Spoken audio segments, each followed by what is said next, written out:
آپ کو پتہ ہے دکھ کس کو کہتے ہیں؟ دکھ کی تعریف درویش یہ کرتے ہیں کہ ہماری مرضی اور ہے اور رب کا ارادہ کرم اور ہے، اس کا نام دکھ ہے۔ سکھ کیا ہے کہ ہماری بھی وہی مرضی ہے جو ہمارے رب کی مرضی ہے۔ اگر مالک کریم کا ارادہ کرم یہ ہے کہ لاکھوں کروڑوں مل جائیں تو الحمدللہ، اور اگر اس کا ارادہ کرم یہ ہے کہ ایک وقت روٹی ملے ایک وقت فاقہ ہو تو الحمدللہ۔ اللہ کے فیصلوں پر راضی رہنا۔ ڈھیر سارے لوگ دنیا میں ملتے ہیں جو کہتے ہیں جی مجھے یہ پریشانی ہے، میں سب طبیبوں حکیموں کے پاس گیا، پھر میں آستانوں درباروں مزاروں پہ بھی حاضر ہوا، اس کے بعد میں نے بڑے بڑے دانشوروں سے مشاورت کی، لیکن میرا یہ مسئلہ حل نہیں ہوتا۔ تو کیا ہوتا ہے پھر وہ انزائٹی کا، ڈپریشن کا، ٹینشن کا، ذہنی تناؤ کا شکار ہونے لگتے ہیں۔ یاد رکھیے گا کہ اگر سارے ڈاکٹروں، طبیبوں، حکیموں، دعاؤں، التجاؤں کے بعد بھی مسئلہ حل نہیں نہ ہو رہا، تو پھر معنی یہ ہے کہ رب کی رضا یہی ہے کہ جو کرم سے اس نے فیصلہ کر دیا ہم بھی اس فیصلے پہ راضی ہو جائیں۔ بے چینی اور اضطراب یہ ہے کہ اللہ کا فیصلہ کچھ اور ہے اور ہماری جد و جہد کچھ اور ہے، اس سے ذہنی اضطراب اور تناؤ پیدا ہوتا ہے، اس سے طبیعتیں بے چین اور بے قرار ہوتی ہیں۔ امام علی مقام رضی اللہ تعالیٰ عنہ کی زندگی یہ ہے، اس کو سمجھیے گا کہ جس طرح قرآن مجید نے حضرت یوسف علیہ السلام کے واقعہ کو احسن القصص کہا ہے نا، قصوں میں سے سونا قصہ، خوبصورت داستان جناب یوسف کی، اور داستان یہ ہے کہ کبھی وہ باپ کے سب سے زیادہ لاڈلے ہیں اور کبھی وہ جناب یوسف علیہ السلام کنویں کی زینت بن گئے، کبھی ان کے قریب گرم ہوا بھی نہیں آتی اور کبھی ان کے چہرے پر تماچے پڑتے ہیں۔ پھر وہ کنویں سے نکلتے ہیں تو ایک اور تکلیف سہتے ہیں کہ انہیں بازار میں بیچا جاتا ہے، پھر وہ اللہ کی فضل سے اور اس کی توفیق سے ایسی جگہ چلے جاتے ہیں جہاں انہیں شہزادہ بنا کے رکھا جاتا ہے۔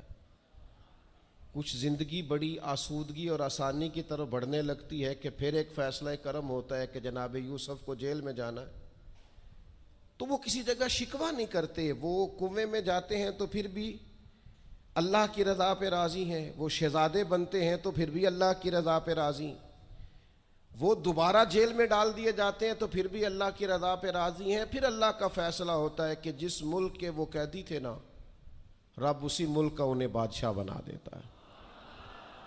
یہ انسانی زندگی کا ایک دستور ہے کہ آپ کو دکھ بھی آئیں گے، سکھ بھی آئیں گے، آزمائشیں بھی آئیں گی، تکلیفیں بھی آئیں گی، لیکن سکھوں کا معاملہ تو ہم بڑے لطف کے ساتھ اور ذائقے کے ساتھ گزارتے ہیں، دکھوں کی باری آتی ہے تو شدید اضطراب کا شکار ہو جاتے ہیں۔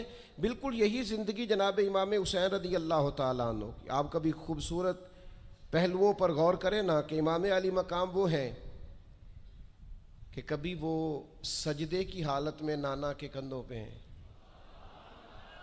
اور کبھی حضور گلی سے گزر رہے ہیں تو حسنین نانا کے کندھوں پہ ہیں۔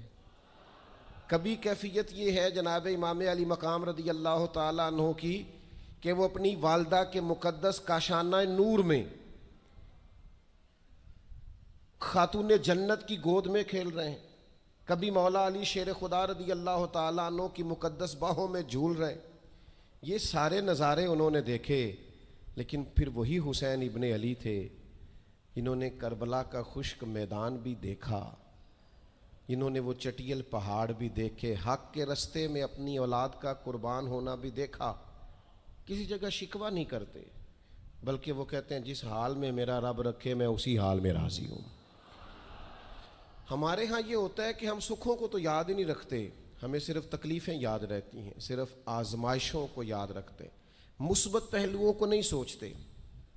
کوئی بھی کام آپ ہوتا ہوا دیکھ لیں گھر میں، خاندان میں، قبیلے میں، تو اس کے جو خوبصورت، معنی خیز، پروقار، اچھے پہلو ان پر غور نہیں کریں گے۔ وہ ایک جگہ ایک پنچایت تھی، تو وہاں کسی خاتون نے شکوہ کیا کہ میرے خاوند نے مجھے یہ تکلیف دی ہے، یہ آزمائش میں مجھے مبتلا کیا ہے، یہاں یہاں سخت سست کہا ہے۔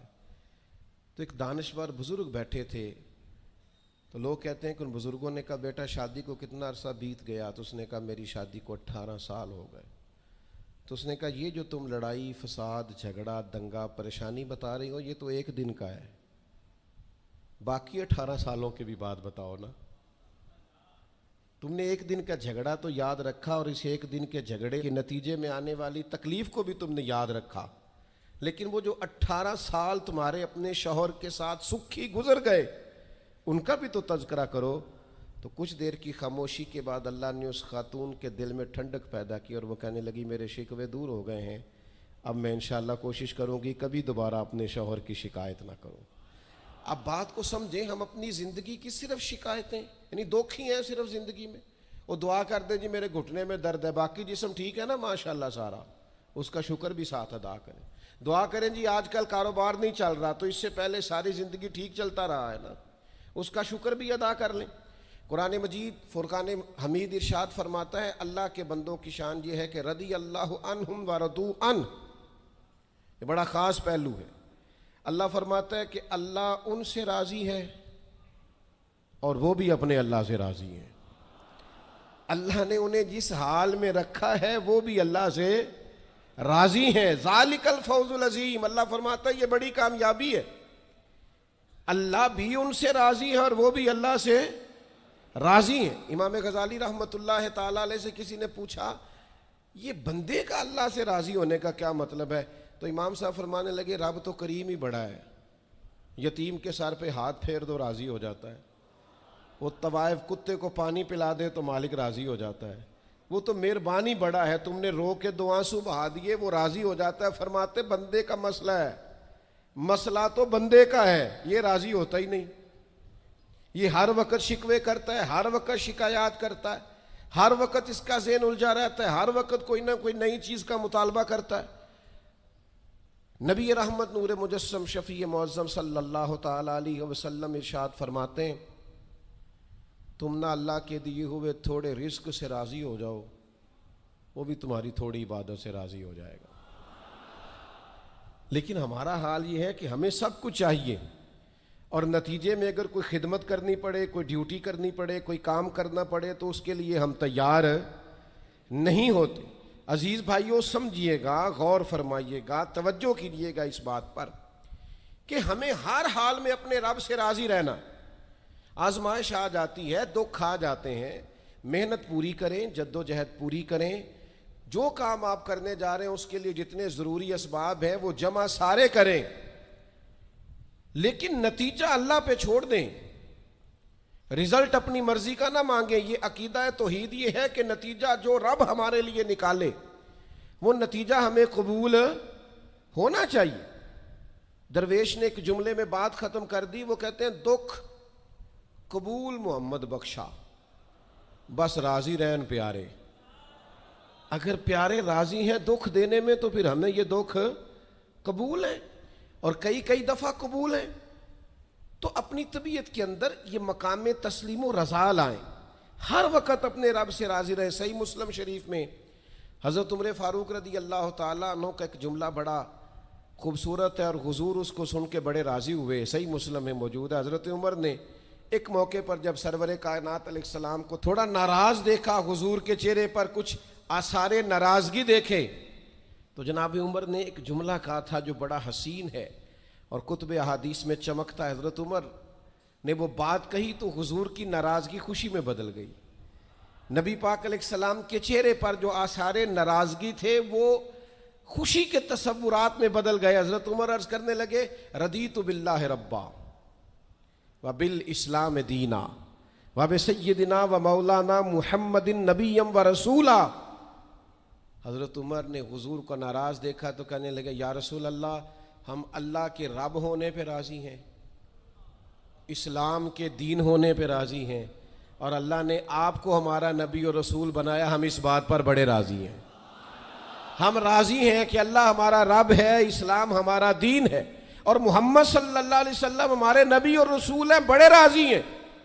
بس یہ رضا والا جملہ کہا تو اللہ کے رسول خوش ہو گئے۔ تو اللہ سے راضی رہیں، آپ کے تصورات میں شکوے پیدا نہ ہو، شکایتیں نہ ہو، الجھے نہیں۔ اور بہت سارے لوگ ایسے ہیں جن کا خیال ہے میری بڑی شان ہے تو میرے اوپر مشکلات کیوں آتی ہیں۔ دوست اکثر کہتے ہیں جی میں صدقہ بھی دیتا ہوں، نمازیں بھی پڑھتا ہوں، دل کسی کا نہ دکھے اس کے لیے بھی پوری کوشش کرتا ہوں، میرا زندگی کا مزاج یہ ہے کہ میں کوشش کرتا ہوں کہ کسی کو میرے لہجے سے، انداز سے، اٹھنے بیٹھنے سے اذیت نہ پہنچے، لیکن پھر بھی مجھے مصائب آتے ہیں۔ ہم انہیں کہتے ہیں آپ عبادت کریں، مہربانی فرمائیں تجارت تو نہ کریں۔ آپ کی رائے یہ ہے کہ میں نے صدقہ دے دیا مصیبت کوئی نہ آئے، میں نے نماز پڑھ لی مشقت کوئی نہ آئے۔ تو قانون قدرت یہ ہے کہ حضور علیہ الصلاۃ والسلام فرماتے ہیں سب سے زیادہ تکلیفیں آتی انبیاء پہ ہیں، اور حضور فرماتے ہیں میں اللہ کا لاڈلا محبوب ہوں، میرے اوپر سب سے زیادہ تکلیفیں آئیں۔ یہ آپ اللہ کی رضا پہ راضی رہ کے تو دیکھیں، آپ کے مزاج میں کمال بردباری پیدا ہو جائے، ایک ٹھہراؤ آئے۔ یہ دوست انتظامات کر رہے ہوتے ہیں نا پروگراموں کے، اجتماعات کے، محافل کے، تو میں ایک ہی بات سب سے کرتا ہوں، میں کہتا ہوں آپ نے نا بردبار رہنا ہے، آپ نے تحمل سے رہنا ہے۔ ہم دیہاتی لوگ ہیں تو ہمارے ہاں شادیاں ہوتی تھیں نا، تو شادیوں پہ رشتہ دار اکٹھے ہوتے تھے، تو صرف یہ فکر نہیں ہوتی تھی کہ کھانا پورا ہو جائے، صرف اتنی فکر نہیں ہوتی تھی کہ ان کے سونے کا انتظام ہو جائے، ایک فکر اور بھی ہوتی تھی کہ بندے بڑے کٹھے ہوئے ہیں، سارے برادری کٹھی ہوئی ہے، کتے لڑ نہ پین آپس میں۔ ہمارے ہاں نا چڑھانے والے زیادہ خطرناک نہیں ہوتے، چڑھنے والے زیادہ خطرناک ہوتے ہیں، جو ذرا سی بات پہ غصے میں آ جائیں، ذرا سی بات پہ چڑھ جائیں، کہیں سکون ہی نہیں، ٹھہراؤ ہی نہیں زندگی میں۔ اللہ کی رضا پہ راضی رہیں، میرے رب نے جہاں مجھے رکھا ہے سب سے زیادہ باکمال رکھا ہے، جہاں میں ہوں خدا جانے بلندی ہے کہ پستی، پر جہاں میں ہوں وہاں کوئی نہیں ہے۔ آپ اپنے رب کی رضا پہ راضی رہیں کہ میری جہاں ڈیوٹی ہے، کیا ہی بات ہے، میری جہاں ڈیوٹی، حضرت صدیق اکبر کو امیر المومنین بنایا گیا، لیکن جناب بلال حبشی کے پاس مدینے والے محبوب کے مہمانوں کی ذمہ داریاں تھیں، مسجد نبوی کی کنجیاں تھیں۔ کمال ان کا بھی بڑا ہے اور کمال بلال حبشی کا بھی بڑا ہے، حالانکہ وہ تو مسجد میں جھاڑو دیتے تھے، خدمت کرتے تھے۔ تو آپ اللہ کی رضا پہ راضی رہیں، جہاں رب نے آپ کو رکھا ہے، جس مقام پہ رکھا ہے وہاں آپ راضی رہیں، آپ کو اطمینان محسوس ہوگا، آپ سکون میں آ جائیں، دل میں ٹھنڈک محسوس کریں گے، پریشانیوں سے نکلیں گے۔ یہ حدیث دیکھیے امام غزالی نے لکھی ہے، نبی پاک صلی اللہ تعالیٰ علیہ وسلم کے پاس نا صحابہ کی ایک جماعت آئی، انہوں نے عرض کی یا رسول اللہ صلی اللہ علیہ وسلم ہم ایماندار ہیں۔ تو حضور نے فرمایا تمہارے ایمان کی نشانی کیا ہے، تم صاحب ایمان ہو تو دلیل کیا ہے؟ انہوں نے عرض کی یا رسول اللہ، یہ ذرا دلیل سننا۔ عرض کرنے لگے یا رسول اللہ مصیبت آئے تو صبر کرتے ہیں، نعمت ملے تو شکر کرتے ہیں، اور یا رسول اللہ رب جو فیصلے کر دے ہم اس پر راضی رہتے ہیں۔ حضور فرمانے لگے کعبے کے رب کی قسم تو واقعی ایماندار لوگ ہو، اگر تم اللہ کے فیصلوں پہ راضی ہو، اگر تم نعمتوں پہ شاکر ہو، مصائب پر صابر ہو، تو تم واقعی مومن ہو۔ تو یہ یاد رکھیں اچھی طریقے سے کہ ہمیشہ اپنے آپ کو اپنے رب کے فیصلوں پہ راضی رکھیں، ہمیشہ کوشش کریں کہ مقدر سے شکوہ نہ کریں، تقدیر سے شکایت نہ کریں، جو ہمیں نہیں ملا اس کے بارے میں اپنی طبیعت کے اندر تڑپ اور طلب نہ پیدا کریں، بس جو فیصلہ رب نے کر دیا اس فیصلے پر ہمیشہ راضی رہیں۔ یہ کر کے دیکھیں۔ حضرت انس بن مالک رضی اللہ تعالیٰ عنہ فرماتے ہیں ایک پوری جماعت جنت میں جائے گی لوگوں کی، فرشتے ان سے پوچھیں گے کہ میاں حساب دے آئے ہو؟ تو وہ کہیں گے ہمیں تو کسی نے حساب پوچھا ہی نہیں۔ ان سے پوچھا جائے گا پل صراط دیکھی ہے؟ کہیں گے نہیں ہم نے تو نہیں دیکھی۔ ان سے پوچھا جائے گا کہ میزان عمل؟ تو انہوں نے کہا نہیں بالکل نہیں۔ تو کہا اچھا تم بڑے خاص لوگ ہو، دنیا میں کرتے کیا رہے ہو؟ تو کہیں گے کرتے کچھ بھی نہیں تھے، رب کے فیصلوں پہ راضی رہتے تھے۔ اور طبرانی میں ایک روایت ایسی بھی موجود ہے کہ حضور فرماتے ہیں رب کہتا ہے جس نے میرے فیصلوں پہ راضی نہیں رہنا وہ رب کوئی اور ڈھونڈ لے۔ اگر تم میرے فیصلے پہ راضی ہی نہیں ہو، او بھائی میں اپنے ادارے کا سربراہ ہوں، جو میرا فیصلہ نہیں مانے گا وہ نکلے گا ادارے سے۔ میں اپنی جماعت اور تنظیم کے تعلق سے کوشش کروں گا کہ امیر کی اطاعت کا سبق دوں۔ اگر کوئی نظم و ضبط درست نہیں کرے گا، یہ ایک حال ہے یہاں کے جو مینجمنٹ کے کام ہے، معاملات ہیں، ایک سربراہ آپ نے بنایا ہوتا ہے، اب اس کی اگر بات نہیں مانے گا کوئی ورکر، کوئی کام کرنے والا، تو یقیناً وہ کہیں گے کہ میاں آپ بات نہیں مان رہے، تمہارا نظم و ضبط خراب ہوتا ہے، لہذا اگر آپ نے ہمارے نظم کے اندر نہیں رہنا تو آپ نکل جائیں۔ تو اللہ کے فیصلوں کو جو لوگ تسلیم نہیں کرتے، اللہ کے فیصلوں کو جو لوگ تسلیم نہیں کرتے، یقیناً وہ کمزور ہو جاتے ہیں۔ آج بڑے لوگ ہیں جو وظیفے پوچھتے ہیں، اللہ کیسے راضی ہوگا؟ بتاؤں وظیفہ آپ کو؟ امام غزالی لکھتے ہیں کہ حضرت موسیٰ کلیم علیہ السلام نے اللہ کے حضور عرض کیا، مالک میری قوم پوچھتی ہے تو کیسے راضی ہوگا؟ ہم تجھے راضی کرنا چاہتے ہیں تو کیسے راضی ہوگا؟ تو حضرت موسیٰ علیہ السلام سے رب کریم نے فرمایا، ان سے جا کے کہہ دو کہ مجھ سے راضی ہو جائے، میں بھی ان سے راضی ہو جاؤں گا۔ یہ اپنے رب سے راضی رہیں، جو رب ان کے لیے فیصلہ کرے۔ وہ حضرت سفیان ثوری دعا مانگ رہے تھے نا، یا اللہ راضی ہو جا، یا اللہ راضی ہو جا، یا اللہ راضی ہو جا۔ تو حضرت رابعہ بصریہ رحمۃ اللہ علیہا بھی پردے کے پیچھے بیٹھی تھیں، تو جب انہوں نے بہت زیادہ اس دعا پر اصرار کیا نا، یا اللہ راضی ہو جا، تو پردے کے پیچھے سے بول پڑی، کہنے لگی سفیان اب کچھ اور نہ مانگے اللہ سے، آگے نہ چلے۔ جناب سفیان کہنے لگے میں دعا ہی کر رہا ہوں کہ یا اللہ تو راضی ہو جا۔ تو فرمانے لگی پہلے اپنے دل پہ ہاتھ رکھ کے بتائیں آپ اللہ سے راضی ہیں؟ آپ تو کہتے ہیں یہ ہے تو یہ نہیں ہے، کبھی یہ بھی مل جائے نا، اگر آپ ناراض نہ ہوں تو۔ پہلے خیال تھا ایک سواری مل جائے، چاہے موٹر سائیکل ہی ہو، مل گئی، اب بڑے پریشانی ہوتی ہے، کبھی 4 ٹائروں والی ہوتی نا، وہ بھی مل گئی، دے دی، طلب ہی یہ تھی۔ اب خیال آتا ہے کبھی تھوڑی سی بڑی مل جائے نا، وہ بھی مل گئی۔ اب جن کی ذرا گاڑیاں اونچی ہیں، ٹائر چوڑے ہیں، وہ پریشان کرتے ہیں، تو بندہ تو روک ہی نہیں رہا کہیں۔ تو حضرت کلیم سے رب نے فرمایا ان سے کہو مجھ سے راضی ہو جائے، میں بھی ان سے راضی ہو جاؤں۔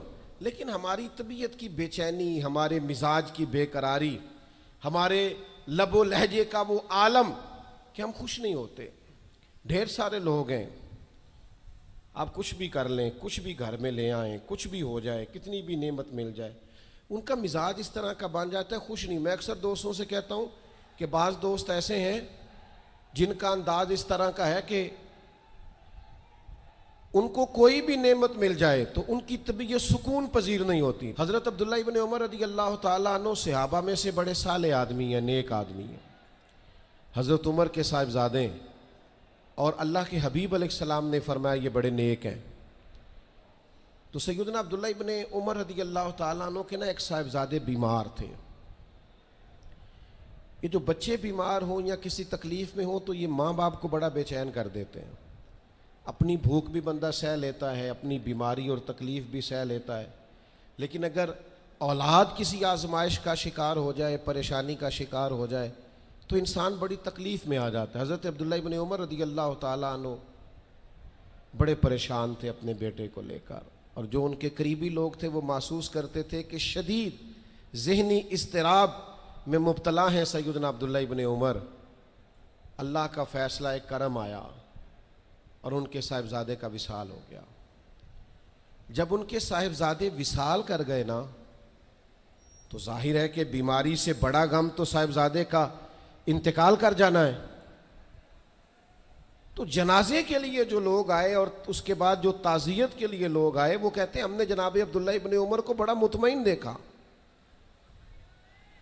ہم نے دیکھا کہ بیٹے کے انتقال کے بعد ان کی طبیعت میں ایک ٹھہراؤ آ گیا، اور آنے جانے والوں کو بڑے اطمینان سے، بڑی محبت سے ملتے، ان کا انداز بڑا منفرد ہو گیا۔ ایک صاحب نے پوچھ ہی لیا کہ جناب آپ پہلے بڑے بے چین تھے، اب آپ کی طبیعت میں بڑا ٹھہراؤ آ گیا، وجہ کیا ہے؟ تو حضرت عبداللہ ابن عمر فرمانے لگے جب تک وہ بیمار تھا میری ذمہ داری تھا اور میں بے چین تھا۔ فرمایا میرے رب کا فیصلہ ہے، کرم آ گیا ہے اور وہ میرے رب کے حضور حاضر ہو گیا ہے۔ گویا اب جس بارگاہ میں گیا ہے وہاں رحمت ہی رحمت ملے گی، وہاں کرم ہی کرم ملے گا۔ اب میں مطمئن ہو گیا ہوں کہ اللہ کی رحمتیں قبر میں اس کا استقبال کریں گی۔ جب تک میری ڈیوٹی تھی تو میں پریشان تھا، بے چین تھا، بے قرار، اب تو حاضر بارگاہ ہو گیا اور میں اپنے رب کی رضا پہ راضی ہوں۔ جب تک اللہ نے چاہا بیٹا میرے پاس رہا، اور جب اللہ نے چاہا اللہ نے اسے اپنی بارگاہ میں بلا لیا۔ میرے بھائیوں یاد رکھیے گا، ہمیشہ اس بات کو اپنے ذہن میں بٹھائیے گا کہ زندگی کے اندر کبھی بھی اللہ کے فیصلوں پر شکوہ کرنا اور اللہ کے فیصلوں پر اظہار ناراضگی کرنا معاذ اللہ، اس سے اپنے دامن کو ہمیشہ بچا کے رکھیں اور پناہ میں رکھیں اپنے دامن کو، کہ کبھی بھی انسان اس طرح کا نہ ہو جائے۔ میں دیکھتا ہوں شدید بے چینی یہ ہمارے ماحول میں، اللہ تعالیٰ معاف فرمائے، جو لوگوں سے شدید ایک دوسرے سے ہماری طبیعتیں کھنچ جاتی ہیں اور تناؤ اور کھچاؤ پیدا ہو جاتا ہے، اور پھر لوگ ڈپریشن میں چلے جاتے ہیں، حتیٰ کہ بعض لوگ معاذ اللہ انتہائی قدم اٹھاتے ہیں، خودکشی کی طرف بڑھ جاتے ہیں۔ اور بڑے بڑے پڑھے لکھے لوگوں کا ہم ایسا رجحان دیکھتے ہیں کہ وہ عجیب پریشانی کن گفتگو کرتے ہیں، بس اس کا ارادہ تھا ملک سے باہر جانے کا اور وہ حالات سازگار نہیں ہوئے، کسی وجہ سے نہیں جا سکا، تو بھئی سارے لوگ نہیں جا پاتے۔ آپ ڈھیر سارے لوگوں سے پوچھ لیجئے گا کہ وہ زندگی میں کچھ اور کرنا چاہتے تھے، لیکن اللہ کا ارادہ کرم ان کے لیے کچھ اور تھا۔ اور یہ ایک ایسی اللہ کی توحید کی علامت ہے کہ مولا علی شیر خدا فرماتے میں نے اسی سے تو رب کو پہچانا ہے، کہ جو میں کرنا چاہتا تھا وہ نہیں ہوا، بلکہ وہ ہوا جو میرا رب چاہتا تھا۔ فرماتے میں نے کسی کام کے لیے سارے اسباب جمع کر لیے، جب نہیں ہوا تو میں سمجھ گیا یہ کرنا میرے اللہ نے۔ تو میرے عزیز، یہ تو اللہ کی بہت بڑی اس کے ہونے کی علامت ہے کہ آپ اس کی رضا پہ راضی رہیں۔ حضرت ابن وقاص رضی اللہ تعالیٰ عنہ بڑے مستجاب الدعوات تھے، جو دعا مانگتے تھے قبول ہو جاتی تھی، اللہ کا ان پر خاص انعام تھا۔ اور یہ بات بڑی مشہور ہو گئی، دور دور سے لوگ ان کے پاس دعائیں کرانے آتے تھے۔ خود وہ نابینا تھے، بینائی نہیں تھی۔ تو کچھ لوگوں نے ان سے کہا کہ آپ اپنے لیے بھی دعا کر لیں، تو فرمانے لگے میرے رب نے بڑا عرصہ مجھے آنکھوں کا نور عطا کیا ہے، اب وہ لے گیا ہے تو میں اپنے رب کی رضا پہ راضی ہوں۔ اب اس میں ہوتا کیا ہے؟ دکھ اور تکلیف اور اللہ کے فیصلے پہ راضی رہنے میں نا ایک خاص لذت بھی ہے۔ صرف سکھوں کا مزہ نہیں ہوتا، دکھوں کا بھی مزہ ہوتا ہے۔ ہاں ہاں، زخموں کی بھی ایک لذت ہوتی ہے۔ یہ کبھی آپ کے کوئی زخم ہو جائے اور ٹھیک ہونے کے قریب آئے تو آپ اسے چھیڑ کے دیکھیں، اس کی بھی ایک لذت، دکھوں کا بھی ایک مزہ۔ سکھوں میں تو لوگوں کو رونا نہیں آتا، جو بڑے سکھی ہوتے ہیں وہ تو کعبے جا کے نہیں روتے، ناراض نہ ہوئیے گا مجھ سے، ان کو تو مدینے جا کے رونا نہیں آتا۔ یہ دکھ ایک ایسی چیز ہے جو بندے کے دل کو نرم رکھتے ہیں۔ یہ آزمائش ایک ایسی چیز ہے جس میں نفسانی قوتیں ختم ہوتی۔ کوئی نہ کوئی آزمائش انسان کے ساتھ رہے تو اللہ کے حضور حاضر رہتا ہے۔ دکھوں کو، بیماریوں کو، تکلیفوں کو کبھی بھی برا نہیں جاننا چاہیے۔ یہ تو انسان کو اللہ کے قریب کر دیتی ہیں، دلوں کو نرم کر دیتی۔ جن کو ہم بعض اوقات بڑی آزمائش سمجھ رہے ہوتے ہیں وہی تو خیر بن جاتی۔ حضرت جناب ایوب علیہ السلام شدید علیل ہو گئے، شدید بیمار ہے، 16 سال گزر گئے بیماری کو۔ تو آپ کی اہلیہ نے ایک دن آپ سے کہا اللہ کے نبی ہیں، دعا ہی مانگ لیں، اللہ شفا دے دے۔ تو جناب ایوب علیہ السلام اپنی اہلیہ سے فرمانے لگے شفا کتنا عرصہ رہی ہے؟ انہوں نے کہا 60 سال۔ فرمایا بیماری کو کتنا عرصہ ہوا؟ کہا 16 سال۔ فرمانے لگے ذرا بیماری کو بھی 60 ہو لینے دے، پھر دعا مانگ لیں گے، ہو لینے دے ذرا 60 سال۔ اللہ کی رضا پہ راضی رہنے کا فیصلہ کیا۔ آپ کی زبان مبارک سے یہ جملے نکلے کہ 60 سال ہو جائیں گے تو کر لوں گا دعا، اللہ تعالیٰ نے اسی وقت شفا عطا فرما دی، ٹھیک ہو گئے جناب ایوب۔ کچھ دن گزرے نا تو آپ کی اہلیہ نے ایک سوال پوچھا، کہنے لگی ایوب یہ بتائیے آپ نے بیماری بھی دیکھی، شفا بھی دیکھی، بیماری ٹھیک تھی کہ شفا؟ تو آپ فرمانے لگے سارے دن ہی اللہ کے ہیں، جس حال میں رکھے ٹھیک ہے۔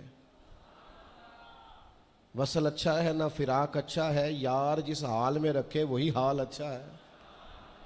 میں سارے دن اس کے ہیں، لیکن فرمانے لگے اگر تم مجھ سے پوچھو نا میری ذاتی رائے تو بیماری بڑی اچھی تھی۔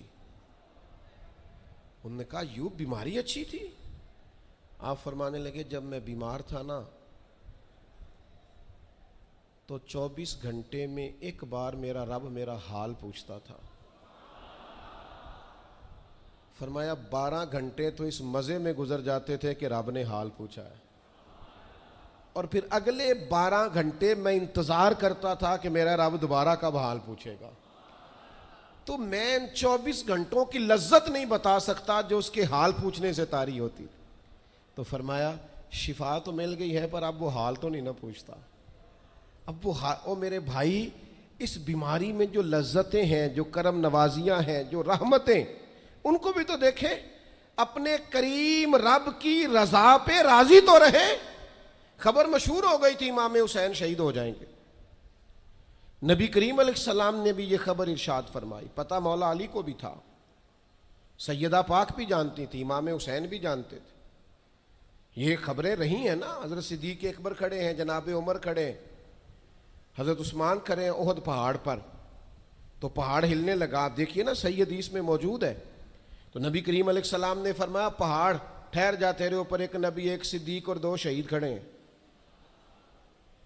تو حضور نے بتا دیا نا کہ جناب عمر بھی شہید ہوں گے، جناب عثمان بھی شہید ہوں گے، لیکن کیا ایک دفعہ بھی حضور نے یہ دعا مانگی کہ اللہ انہیں شہادت سے بچا؟ معاذ اللہ کوئی دعا مانگی کہ یہ شہید نہ ہو، قتل نہ کیے جائیں؟ یہ تو سعادت ہے۔ امام حسین کو پتہ ہے، مولا علی کو پتہ ہے، سیدہ فاطمہ کو پتہ ہے، یہ خبر مشہور ہے، یہ شہید ہو جائیں گے، اور یہ بھی پتہ ہے کہ آزمائشیں آئیں گی، لیکن کسی نے بھی یہ دعا نہیں مانگی اللہ انہیں آزمائشوں سے بچا۔ جس نے بھی دعا مانگی ہے یہی مانگی، اللہ صبر بھی عطا فرما اور استقامت بھی عطا فرما۔ اس بات کو سمجھیں آپ کہ آپ بچے کو اگر ڈرائیں گے نا امتحان خطرناک ہوتے ہیں، امتحان نہیں دینے، تو وہ تو کسی جگہ کامیاب نہیں ہوگا۔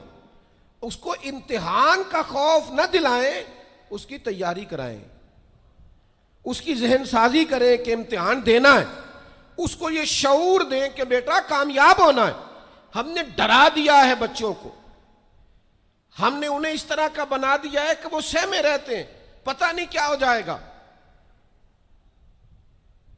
ہزاروں سینکڑوں لوگوں کو روز جی ٹی روڈ سے گزرنا پڑتا ہے، لاکھوں کروڑوں لوگ گزرتے ہوں گے، اللہ معاف کرے کہ سب کا ایکسیڈنٹ تو نہیں نہ ہو جاتا۔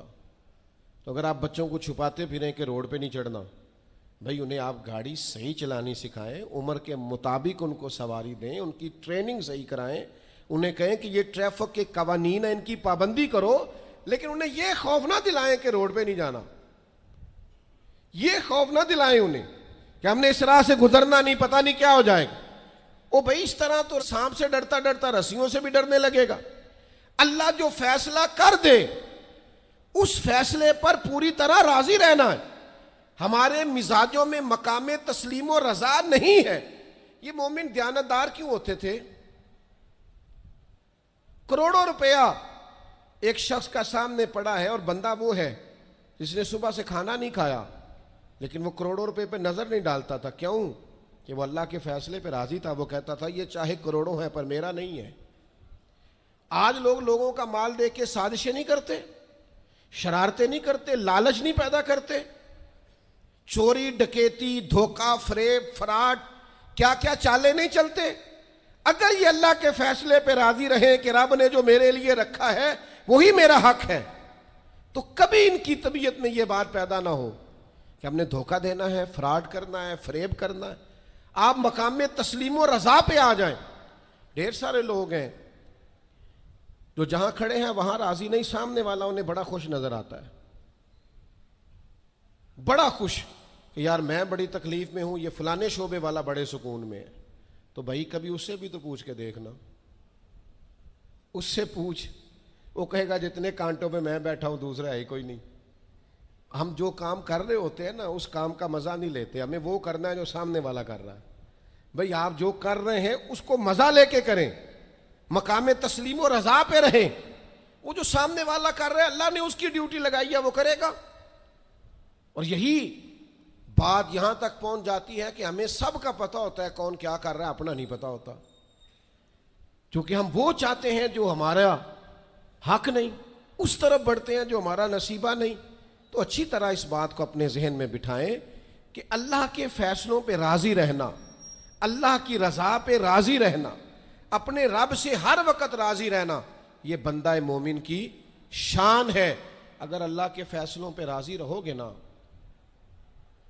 تو زندگی میں اتنا سکون آ جائے گا، اتنا اطمینان آ جائے گا، لہجوں میں اتنا ٹھہراؤ آ جائے گا، آپ کو محسوس ہوگا کہ آپ کی شخصیت سنجیدہ ہو گئی ہے، وزادار ہو گئی ہے، آپ کے مزاج کے اندر ایک اللہ تعالیٰ نے خاص کمالات رکھ دیے۔ لیکن اگر آپ یہ نہیں کریں گے، اللہ کے فیصلوں پہ راضی نہیں رہیں گے، تو پھر آپ نتیجہ اس کا دیکھ لیجئے گا، ہر وقت کی بے چینی، بے قراری، الجھاؤ اور طبیعت کے اندر اضطراب، یہ آپ کو بے چین رکھے گا۔ ہم اپنی زندگی میں اگر تھوڑا سا یہ والا فیصلہ لے آئیں، آپ دیکھیں نا، انداز دیکھیں، 14 لوگ شہید ہو گئے تھے بدر میں، ان میں سے تو کوئی کسی صوبے کا گورنر نہیں بنا، انہوں نے تو مکہ کو فتح ہوتے نہیں دیکھا، انہوں نے تو روم کو، یمن کو، شام کو فتح ہوتے نہیں دیکھا۔ لیکن یاد رکھیے گا، ان 14 لوگوں کا خون بنیاد بنا تھا کہ اللہ نے اسلام کو طاقتیں اور قوتیں عطا فرمائی۔ وہ اللہ کے فیصلوں پہ راضی تھے کہ آپ نے یہاں جان دینی ہے، انہوں نے پیش کی۔ بعد میں عروج آیا، کمال آیا، اذا جاء نصر اللہ والفتح، اللہ نے مدد کی، فتح آ گئی۔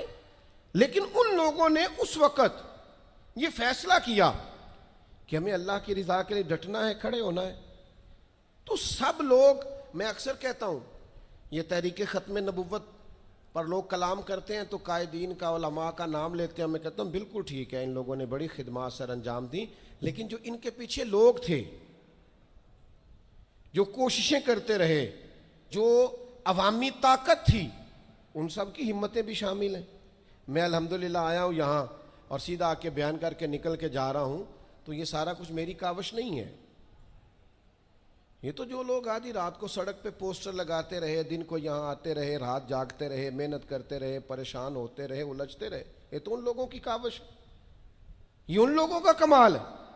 ہم سمجھتے نہیں اس چیز کو، جب تک آپ اپنے مزاج میں ٹھہراؤ نہیں لاتے اور چھوڑ دیں دوسروں کا کام اپنے کھاتے میں ڈالنا، یہ بھی میرا ہے، یہ بھی میرا ہے، یہ بھی میں نے کیا، یہ بھی میں، اس سے بھی بے چینی پیدا ہوتی۔ ہم نے جو کیا ہے ہم اس حد تک رہیں اور اللہ تبارک و تعالیٰ کے فیصلے پر سر تسلیم خم کریں۔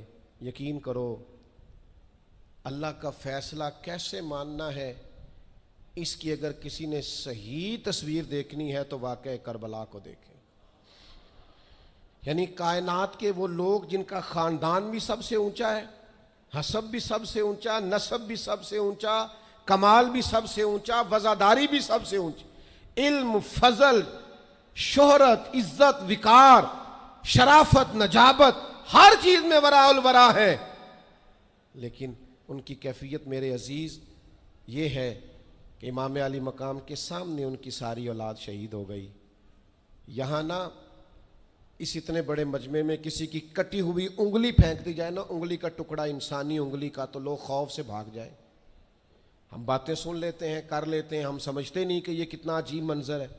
آپ یہ بات سمجھ سکتے ہیں کہ حضرت عباس کے بازو کٹے، پورے پورے بازو کاٹ ڈالے گئے تو کیسا منظر ہوگا؟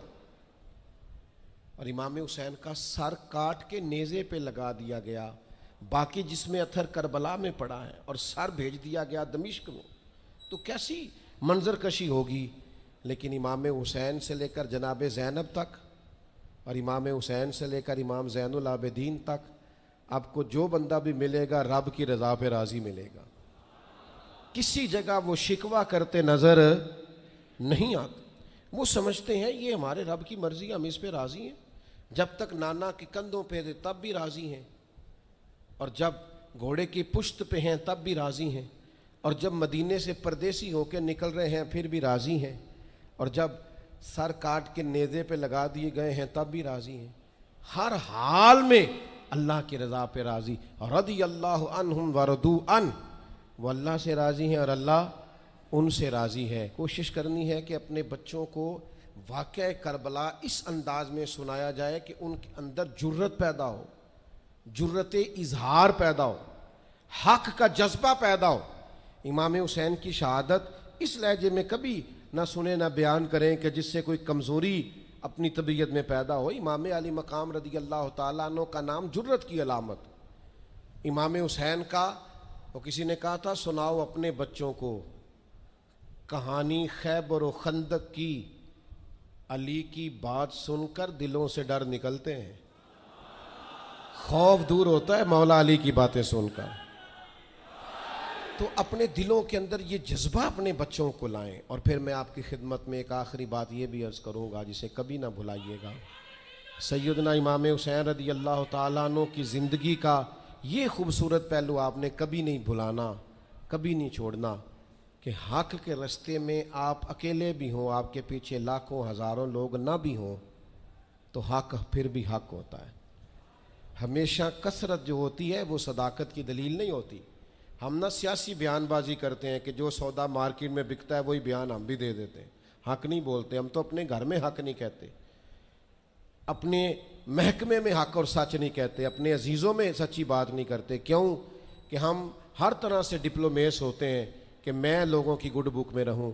یہ انداز درست نہیں ہے۔ آپ سچی بات کر دیں، اثر اس میں اللہ پیدا کر دے گا۔ اللہ تعالیٰ آپ سب کا آنا قبول کرے۔